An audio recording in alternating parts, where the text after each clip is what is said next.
தமிழ்நாடு வருவாய் அலுவலர் சங்கம் சார்பில் தொடர் காத்திருப்பு போராட்டம் நடைபெற்றது. விழுப்புரம் மாவட்ட ஆட்சியர் அலுவலகம் நுழைவாயில் உள்ளே தமிழ்நாடு வருவாய் அலுவலர்கள் சங்கம் சார்பில் மாவட்ட தலைவர் கணேசன் தலைமையில் பல்வேறு கோரிக்கைகளை வலியுறுத்தி தரையில் அமர்ந்த வருவாய்த்துறையினர் அனைத்து பணிகளையும் புறக்கணித்து வருவாய்த்துறையினர் காத்திருப்பு போராட்டத்தில் ஈடுபட்டு வருகின்றனர்.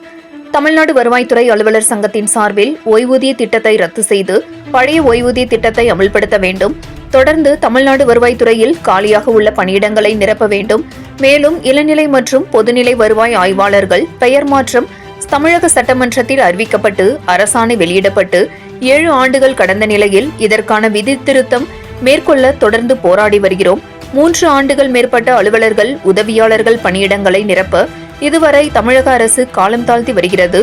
அரசின் முக்கிய திட்டங்கள் எல்லாம் ஒப்படைத்து இரவு பகலாக வேலை செய்யும் எங்கள் உரிமைக்கு நடவடிக்கை எடுக்க வேண்டும்.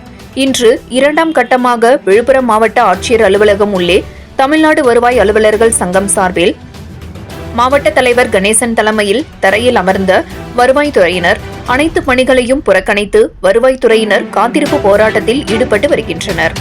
மேலும் அதனைத் தொடர்ந்து 27/2/2024 முதல் காலவரையற்ற வேலைநிறுத்த போராட்டத்தில் ஈடுபட்டு வருகின்றனர்.